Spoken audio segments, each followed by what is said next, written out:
A few weeks ago, I was on a live Q&A call, and somebody asked what has become quite a common Power Query question.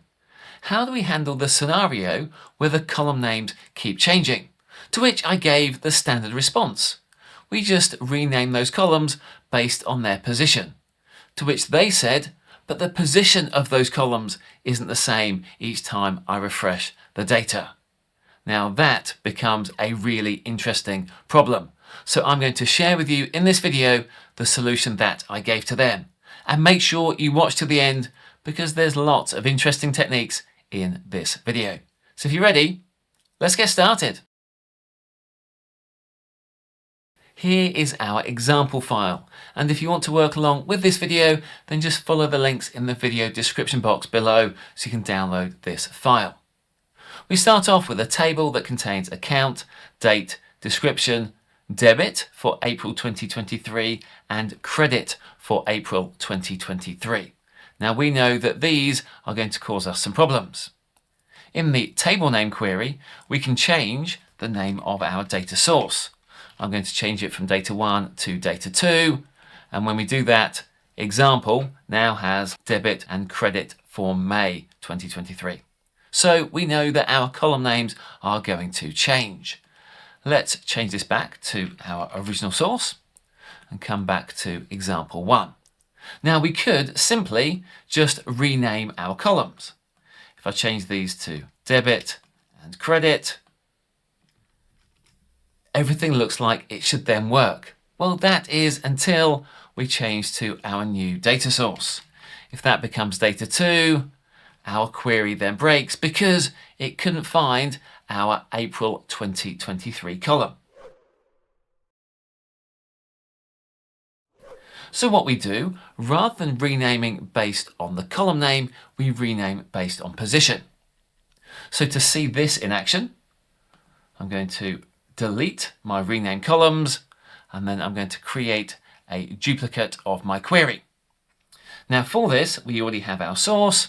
I'm going to click on the FX icon, and we're going to use table.columnNames. And when we use our previous step, that then creates our column names as a list. Now we can see in this scenario that debit and credit are in positions 4 and 5, but Power Query starts counting from 0. Therefore, if we just want our debit column, we can enter 3 in curly brackets. That now returns just the name of debit May 23. Let's copy this piece of code, and then I'll come back to our example. Let's rename again to just debit and credit. Now we know that these will break when we change to different data sources. So instead of having the hard-coded debit May 23, we'll paste our table column names solution. Let's do the same for our credit column, and rather than position 3, that needs to be position 4. When we commit that, our column names are debit and credit. Let's change our data back. Rather than data 2, let's reference data 1. And as you can see, everything works correctly. It works exactly as it should. So that's the standard way that we rename columns in Power Query when the column names change. We rename them based on position. But if the position changes, this solution doesn't cut it by itself. So let's go and see how we handle that scenario. We're now in our example 2 query, which picks up from where we left off in example 1. Let's take a note of the column names: account, date, description, debit and credit. Now let's repoint to a new source. We're going to go from data 1 to data 3. When we come back to example 2, you'll notice that our debit and credit columns don't look right. We have debit, credit, and then credit April 23. So what's happened here? Well, we've got a new column that we didn't have before.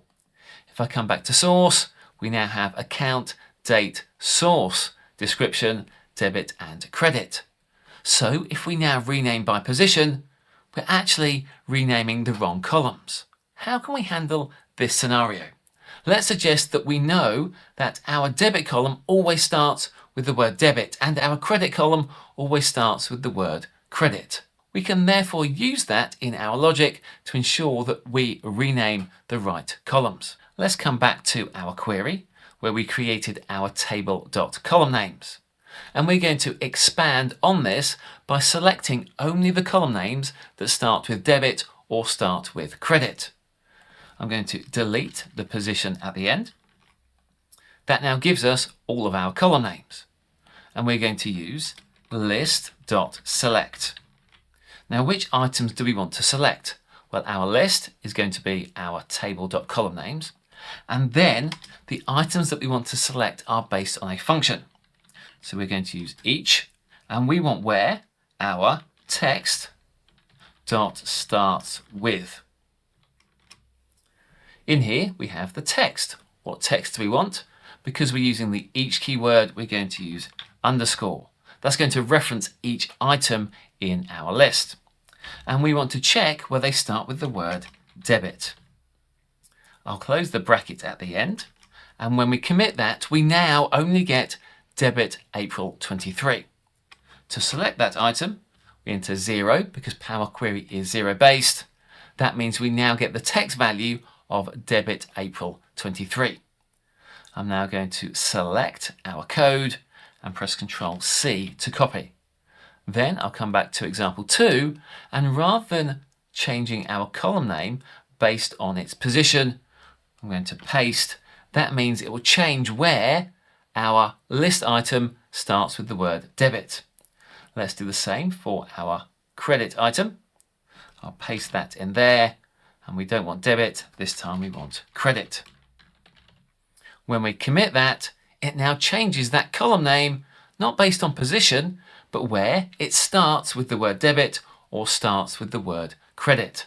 So now, if we have logic as to how our column names are constructed, even though they are different names and in different positions, we can still change those names so that our query won't break going forwards.